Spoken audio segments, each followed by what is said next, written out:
Hello dear followers, welcome back to sunny Notting Hill in London. It's nice to see all of you again. I hope you're all well. Today we're going to do a very old novel. It's over a century old, originally written in 1911 in France by a very famous author called Gaston Leroux. The title of the novel is The Phantom of the Opera. And this very imaginative and scary story has been entertaining people in the form of a book and in movies for over a century now. It's been produced many times on the silver screen, and there are at least 5 English language versions of this movie. There are 2 in Italian, 2 in Mandarin, 1 in Spanish from Argentina, and there's a silent movie produced in Germany in 1916. Perhaps the most famous of the old movies of this story was the one produced in 1925 in Hollywood, which starred the very famous silent movie star Lon Chaney, and this was back in 1925, 99 years before the date that I'm speaking to you now. It's a very, very scary story, a very intense drama. There's quite a lot of violence in it, and it's a very dark Gothic romance. It's a very scary and very threatening romance, very one-sided romance between a very pretty 18-year-old girl and a criminally insane man much older than she is. Not only is he criminally insane, he's also very seriously disfigured. His face is rather scary if you happen to see him without the mask that he normally wears. There's a lot of hypertension in this story, a lot of anxiety, and so much suspicion that it's absolutely packed with paranoia. The story is based in the Paris Opera, very famous building in Paris, and the central figure is the Phantom of the Opera. His name is Eric, and he lives below the opera house, at least 5 stories below the ground floor of the theatre. And he lives on an underground lake way below the theatre, and in a kind of house that he's made to keep himself comfortable. And he falls in love with this very pretty girl, 18-year-old girl. She's called Christine Daae. She's part of the opera chorus, and she's also trained as an opera singer. And as I say, he falls obsessively in love with her. It's a very intense story of his obsession with her and her fascination with him, because before her father died, he said that once he had died, he would send an angel of music from heaven to protect her after, of course, he'd gone to his grave. And Christine is gripped in this kind of psychological state where she actually thinks the phantom is the angel of music that her father sent to her. So you have this rather gruesome man who has this terrible control over this young woman, and she's totally innocent, and she thinks this man is there to defend her, when in actual fact he's dominating and controlling her. Now, the book was written in 1911, well over 100 years ago, written by a guy called Gaston Leroux. Gaston Leroux was as a young man, he studied to be a lawyer in Paris, and before he finished his studies, his father died, and he left him an immense fortune in his will. Well, unfortunately, the young Gaston Leroux spent life in the fast lane of Paris, and he drank and he ate and he gambled his way through the entire fortune in a year. And then, of course, he had no money left. He was then forced to go to the dreary task of having to work for a living again. He wrote stories, he wrote short stories, short detective stories. He actually created one of France's best known detectives, a guy called Joseph Rouletabille. And he wrote other stories, and he was also a reporter, mainly a crime reporter. He travelled around Europe and also in Africa. But after writing short stories for a while, he then wrote The Phantom of the Opera, his first novel. And it really wasn't taken much notice of to begin with. Kind of sank into oblivion first of all. And it wasn't actually filmed, as I said earlier, until 1916 in Germany. An old silent movie. I must say I haven't seen that myself. But what really brought it to public attention was in 1925, when it was filmed in Hollywood, starring Lon Chaney. And of course it was done in English on this particular occasion. The plot and the story is very, very intense. There's a rather unpleasant diva singing in the opera house. And the Phantom, his name is Eric, by the way, he has a name, his name is Eric. Eric plots and schemes to try and replace the love of his life, the beautiful Christine, and he wants her to be the diva rather than the lady who is currently leading the opera in the opera house. So he schemes, he terrorizes the theatre, he sends threats to the opera management, he demands money with menaces, he signs his notes demanding money as OG, meaning the opera ghost. And of course there's all sorts of strange things keep happening in the theatre. There are some unexplained deaths. There are strange other happenings, and everybody thinks to themselves, well, is this theatre haunted? And of course, most of the situations that are arising, they're caused by Eric the Phantom. And he schemes in order to get his love to play the part of the diva.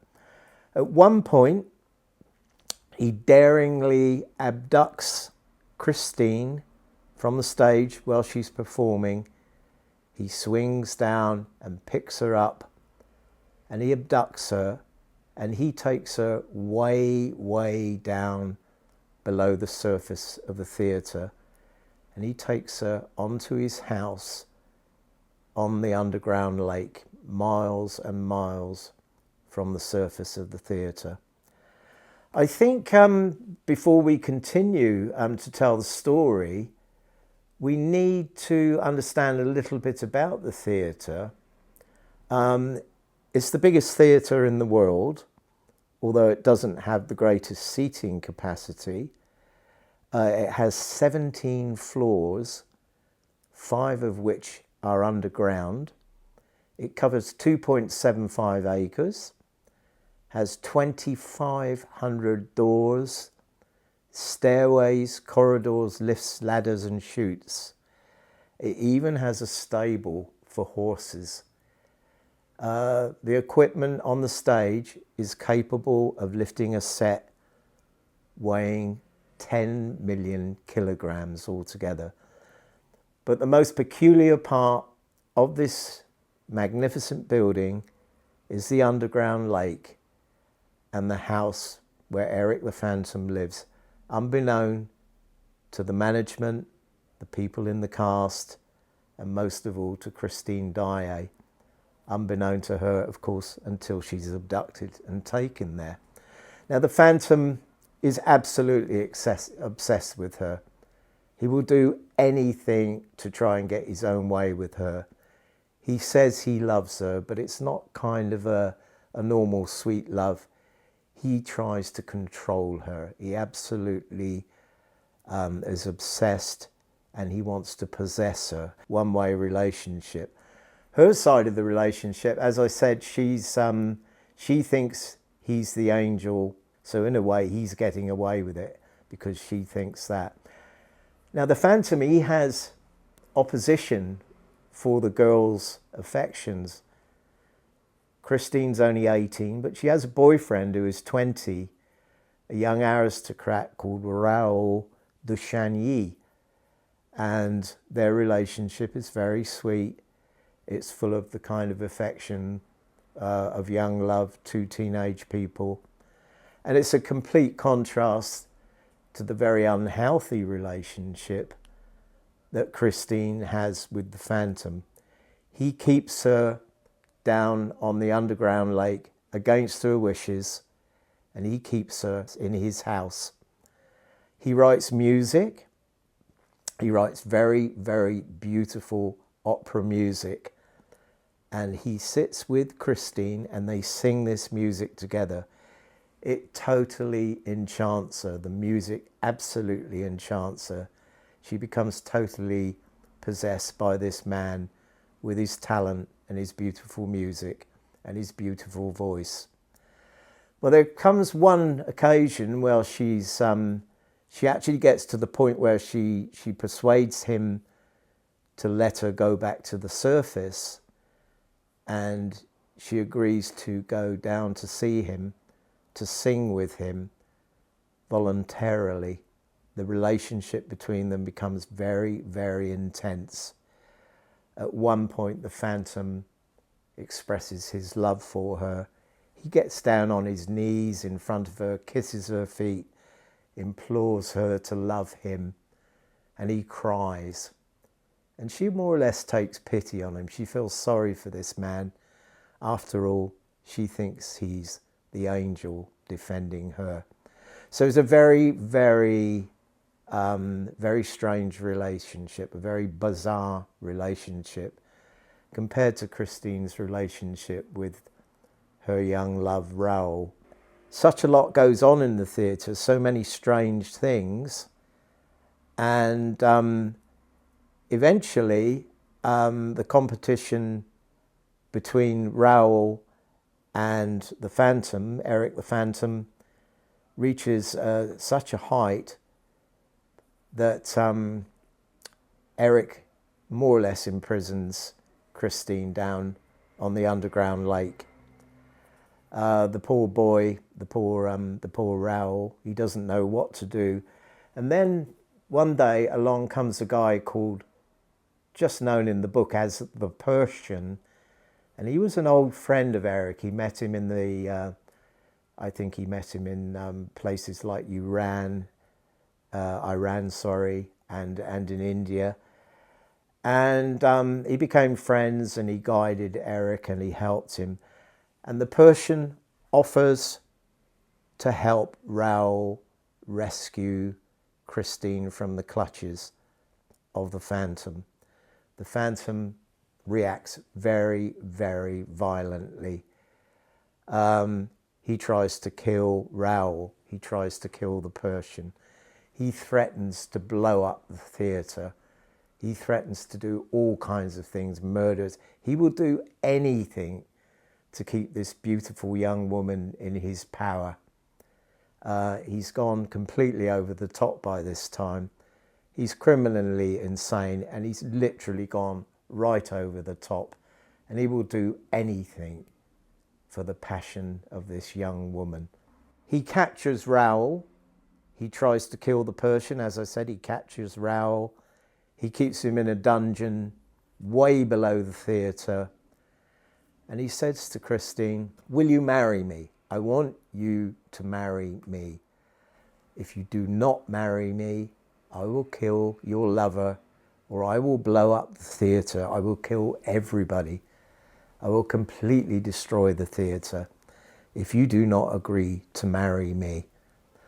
Well, Christine, out of desperation, she doesn't want to see Raoul, her lover, killed, and she agrees to marry Eric. But of course, Eric realizes he cannot destroy the love between these two young people. And eventually he relents and he lets them reunite. He organizes a reunion of the two people and they go back to the surface, back to the theatre. And poor Eric, he's totally lost. He's lost the love of his life. He's left to a life of absolute solitude, living in this house on this underground lake. It's all too much for him. And the poor man, he's actually dies of a broken heart. Well, the two young people go off to spend their life together. At one point, Christine is singing with him and she sees him off guard. And she takes the opportunity to tear the mask from Eric's face.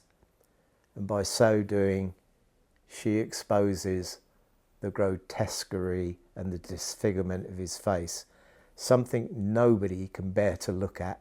He reacts very violently. He makes her touch his appalling face. He absolutely terrifies her and says, well, look, now what you've done now, you can never be free. You can never go back to the surface, back to the real world. You are left here with me. So he has this complete power over her, this complete criminal mentality. But as I say, in the end, he relents. He allows the two young people to reunite. And the poor man, he dies of a broken heart, completely unwanted, completely alone, and in a life of absolute solitude. He cannot bear it anymore, and he just dies. We don't actually see in the book when he dies, but we do know that he dies of a broken heart. So a wonderful, wonderful story, a very creepy story. If you read the book, there's danger on every page. I always remember when I first read this book, I read it on my own late at night. I used to read it late at night.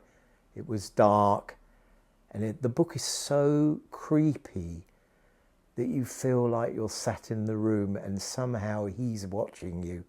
It's very, very creepy indeed, and it's very, very scary. It's been put on the silver screen by various movie directors, mostly unsuccessfully in my view. But I'd like to spend a little bit of time talking about the Lon Chaney version in 1925. And this movie was produced by a guy called Carl Laemmle. And Carl Laemmle was one of the co-founders of Universal Studios in Hollywood. And this particular movie, The Phantom of the Opera, is one of the great productions of this studio, one of the original productions. It's a silent movie. As I say, it's starring Lon Chaney, and in my view, it's the best of all the movies. Lon Chaney was an extremely effective actor. He was born into a family where his mother and father were both deaf mutes. They could not hear anything and they could not talk. Chaney managed to escape that. He could talk and he could hear. But in order to communicate with his mother and father, he learned a lot of body language, a lot of mime, and he managed to successfully to communicate with his parents. And this stood him in good stead because as he grew up and became an actor, he became very good at pantomime, and he was able to express himself very, very effectively. And don't forget, in those days, there was no sound. So all you could see was the picture.